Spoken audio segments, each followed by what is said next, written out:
Nga boys, gusto jud namo nga motubo gid sa pagpangalagad uban sa akong mga anak. Mugo na number 1 gyud akong ginapangayo sige ni Lord. Halos dili man kuan kada gabi jud nako na kada kadlawon sa among pagpray. Ginapangayo gyud nako na ni Lord nga mulahutay gyud mi sa pagpangalagad niya ug motubo mi. Ang mga kabataan mo number 1 gyud akong ginakuan nga ning tabangan gyud sila nga di gyud sila matintag na mutubo gud mi sa pagpangalagad mo guni number 1 ang ginapangay ni Lord. So sa imong halin. Ano? Japan. Pangandam jua. Kuan. Nga kung plano para kung plano din oy.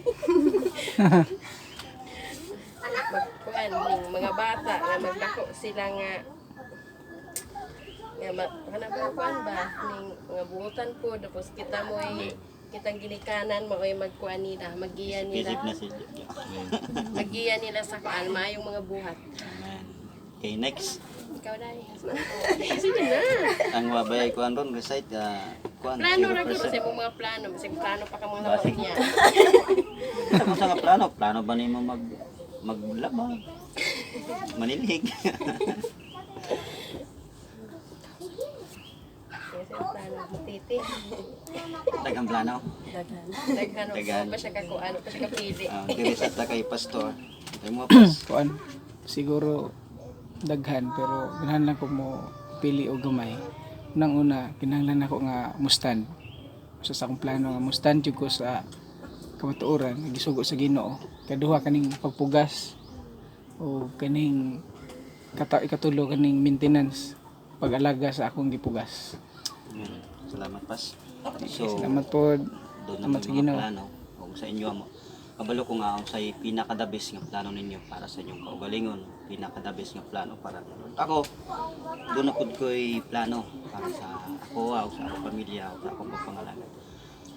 Una na ako nga plano diri sa Negros, gusto na ako nga maguma.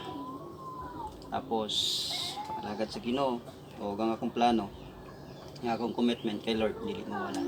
Kung sa karon nga sitwasyon, ako i-share sa inyo siguro kabubuton ni Lord iyang itugot nga hinauton ta nga ang iyang kabubuton may matuman o nga akong plano karon gusto na ako nga sa amo sitwasyon karon medyo nakita na ako ang usawa nga medyo nikunhod sa pagpangalagan o kaya na ako i-give up usa ang ako ang commitment kay Lord para siya motubo mo na ako so medyo lisod pero salamat sa Ginoo mo na ako plano og kabalo ba pud mo nga si Lord doon ay pinaka the best na plano para Amen. sa atong kinabuhi.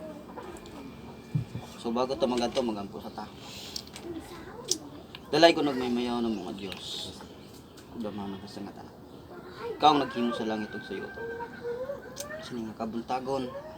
Niya kami nagadul kanimo Lord paubos sa among kaugalingon. Pasaylo kami Lord sa among mga kapas. Kanimo ang tanan sa pangalan ni Jesus. Amen. Amen. So atong pagaisgutan ang tulo nga plano sa Ginoo sa atong mga kinabuhi. Diri nato makita sa Jeremias 29:11. Akong basahon, ako lamang nasayod sa akong mga laraw alang kaninyo sa paghimo kaninyong mauswagon inay maalawot og paghatag kaninyong kaugmaon nga inyong gipangandoy. So kada usa ka nato dunay gipangandoy. So ako gipangandoy sa samar pa antud karon gusto na ako nga kuan kining na magpabilin nami sa pagpangalagad sa Ginoo makinanglan sa akong pamilya kontento nami unsay naa kanamo kay tanan nga mga butang nga atong gikinahanglan si ang Ginoo ra may magadagdag sa atong gikinahanglan sa matagad pero dunay pinaka-the-best nga plano si Lord sa atong kinabuhi dinhi sa kalibutan pero usahay ang tawo dunay plano si Lord sa atong kinabuhi apan ang tawo ang plano ni Lord para sa atong kinabuhi usay ang tao dili gusto sa tao ang plano ni Lord. So sa atong pagpangalagad sa Ginoo sama sa ako adun imbis makabot na nako ang akong gipangandoy o ang saad ni Lord ang plano ni Lord sa atong kinabuhi if once nga muatras ta musurrender ta di nato makabot kaya munang gingon sa pulong sa Ginoo sa Ecclesiastes nga Ecclesiastes 7:29 nga gihimo ta sa Ginoong yano apan gilisod-lisod nato ang atong kaugalingon. Kabalo ta sa nga nindot ang plano ni Lord. Kabalo ta sa tama o mali ni dapat ato pagabuhaton. Gusto ni Lord nga buhaton nato ang tama. Gusto ni Lord nga mosunod ta sa iya aron ang plano ni Lord sa atong kinabuhi. Di man ingon nga ang plano, di ba? Di man ingon nga magplano ka ora mismo maangkon nimo. Di ba? Example, pag magpanday kag balay, plano nimo magbalay ka, dili ora mismo usa ka adlaw mahuman nimo balay. Amen. Men dili para sa Minecraft nga bisag usa ka oras pag maghimo kag balay sa Minecraft mahuman nimo. Pero ang plano ni Lord taas pa na nga proseso. Ug sama pud ningon na sa atong paggama og balay taas pud nga proseso. Daghang plano. So sa atong pagpangalagad sa Ginoo, ang plano ni Lord para sa atong kinabuhi. Gusto ni Lord nga mas nindot ang imong kinabuhi aning kalibutan na. Kay dili gusto ni Lord nga ang tawo mahimong alaot ing kalibutan. Wala gihimo ang tawo dinhi sa kalibutan aron mahimong alaot. Pero ang tawo mismo gislisod-lisod nila ang ilang kaugalingon. So dunay tulo ka plano si Lord sa atong mga kinabuhi. Una nga plano ni Lord, iya kitang pauswag. So gusto ba nato nga pauswagon ta sa Ginoo? Amen.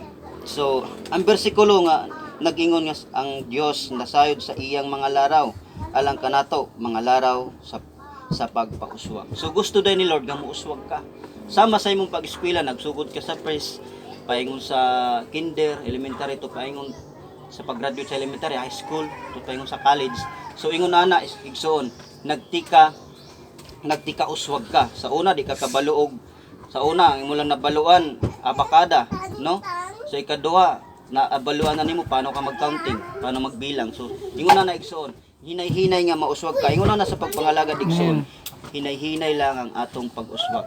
So pag nagsubay ta kay Lord sa dalan nga gitudlo sa Ginoo, gusto ni Lord sa ingon na pag magsubay ka, dili ingon nga habang buhay alaot ka. Kung dili an moabot ang tamang panahon kay dunay gitakda si Lord nga panahon na makabot nato ang iyang pangandoy alang kanato ug makabot pud nato ang atong gipangandoy sa atong kinabuhi. Pero ang pinakadabis dapat natong buhaton nato ang pinakadabis para kay mo nang gusto ni Lord sa atong kinabuhi. Kabubuton niya nga kita magkinabuhi sa maayo og hamugaway nga kinabuhi. So gusto ni Lord na magkinabuhi ta nga hamugaway. So daghan mga Kristohanon nga naningkamot sa ilang pagkinabuhi ning kalibutan na paniabot ang panahon nagkalisod-lisod.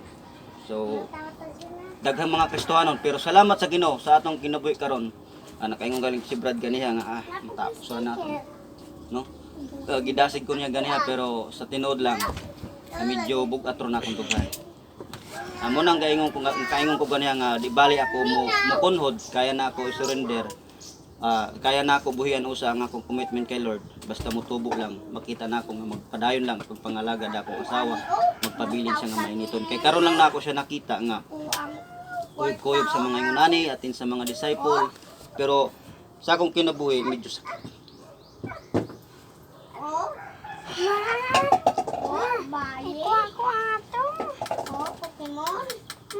So ingon diri na kuan kinanglan nga labaw pa sa atong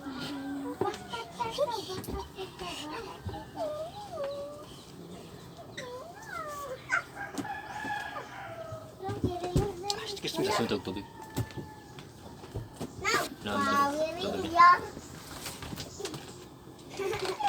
Wala kaya Roblox na tunggan ng ikuan. Dasan isa. Darao si wala dili. Yakin naman. Dalo. Amin. Hallelujah. Palakpakan ta si Lord. Amen. So sa ako sitwasyon ron medyo lisod kay nakuha meron sa financial kay wa ko trabaho. Isod pero may mong sayo natudakan sa Ginoo. Amen, amen. So ikaduha nga butang ato pag-isigutan karon na tagan kita niya.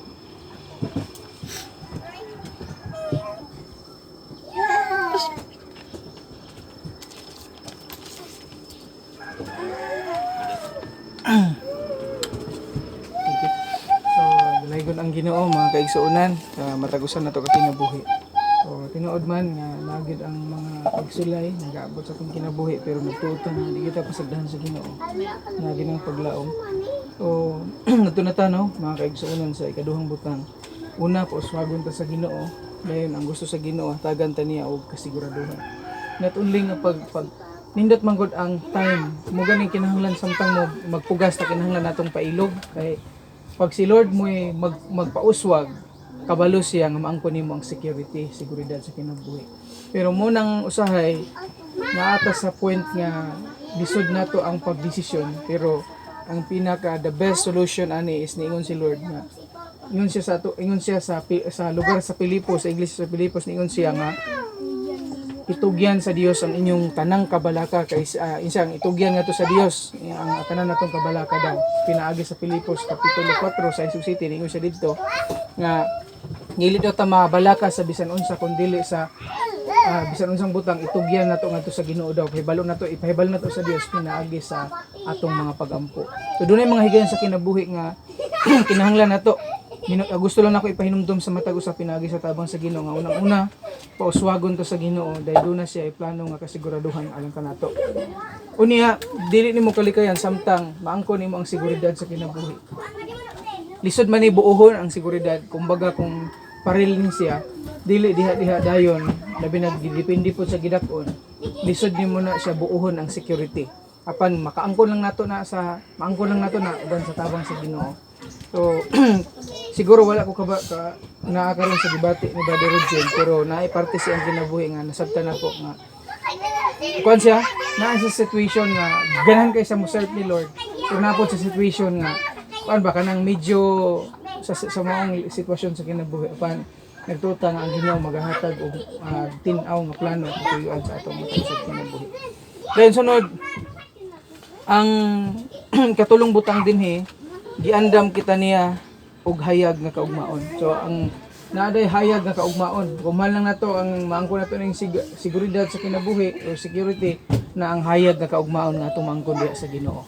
Kining tanan, kining tulo ka butang mo ni ang usa sa pinakaimportante. Si Lord ang nagkukot sa ginatawag master's plan. Kung makabanta ka, mayon kang hala, grabe. Pero mo ni ang tinuod mga kaigsuonan. Gisulti na ni Prophet Jeremias sa maong lugar sa Juda. Kaya ngano man ang Juda during that time is nagpadayon sila nga nisupak sa Ginoo. Nagwali si Jeremias 25 years, 23 ka tuig mga kaigsuonan, walay nituo. Giulipon sila sa lugar sa Babylonia within 70 years. But ang gisulti ni Isaias, ani Jeremias mga kaigsuonan, nga ang Ginoo lang nasayod sa paghimo ninyong mauswagon sa inyong mga laraw. So bisan di ay taliwala sa pait na tong sitwasyon, aduna gyoy pauswagon ta sa Ginoo na siya ay kasiguraduhan nga ihatag nato ug labaw sa tanan nag-andam siya nato. I-prepare ta niya sa mas hayag pang kaugmaon. So mo na siya mga kaigsuonan ang gusto sa Ginoo. Uban sa Dios atong masiguro ang kinabuhing dayon kay kung wala gyud ang Ginoo wag kita kasiguraduhan sa atong kinabuhi. So mo ni siya mga kaigsuonan ang ato ang natun-an ning takna. Ug giawhag mo nako manindog ta alang sa ato ang dugang pahinumdum lang sa matag usa. Unang-una dinhi nga tulo ka plano sa Dios alang sa matag usa kanato. Unang-una gusto sa Ginoo nga pauswagon ta. Pauswagon ta ni Lord. Kabalo ko karon naman ang kapiki naman kalisod sa kinabuhi pero ang dili lang gyud nato walaon ang mulaom sa Ginoo. Mo gini siya, pauswagon ta sa Ginoo. Ikaduha, tagaan ta ni Lord og kasiguraduhan. Pinay ikatulo, gipreparar dito niya para mas hayag pang ugma. Ako mosultihan, dili ka nang naguol kadtong walay mahimo. Naay naguol karon nga daghag mahimo. So unsa pamaagi? Kay ngano man daa sila mahimo pero wala sila nagkausa sa silang pamilya. Pero atong paningkamutan uban sa tabang sa Ginoo, nga bisan naata sa sitwasyon nga lisod, ningkamutan nato magkahiusan ta. Kay si Lord magpakita, magpadayag og maayong plano alang sa matag usa kanato. So magampo ta kay dukot ang ulo. Kanimo Dios nga may kugmaon sa among kinabuhi amahan, kami nagpapasalamat kanimo. Ikaw ang nagkupot sa hayag nga ugma alang sa matag usa kanamo. Salamat nimo ang higayon sa pagpahinumdom nimo sa matag usa. Salamat sa kinabuhi ni Brother Roger. Salamat Ginoo sa matag usa nga kanindot sa pamati Ginoong Dios na taliwala sa kalisod nga among giatubang. Padayon kaming magdinasigay, magtinudloay, magpahinumdumay. Kini ang imong mga kanakan Lord na gusto nimo mupadayon mula hutay amahan. Kay niining panahon na karon Lord, kaning kamot ang among kaaway nga kanon mi walaon ang among kadasig, walaon ang among kalipay. Apan modangop kami kanimo Ginoo kay ikaw ang among amahan ug nakabalo mi Lord nga kung naami maayong plano, mas habog ang imong plano ug mas nindot ang imong plano alang sa matag usa kanamo. Sa among dugang pagpadayon Ginoo, naghangyo kami, panalikdi kami, di na mo kaya kung wala ka. Among ibalik ka nimo tanang himaya sa imong pangalabalaan, tanang magaingon. Amen. Ayong bunta. Ikaw. Awan sa man yun to sa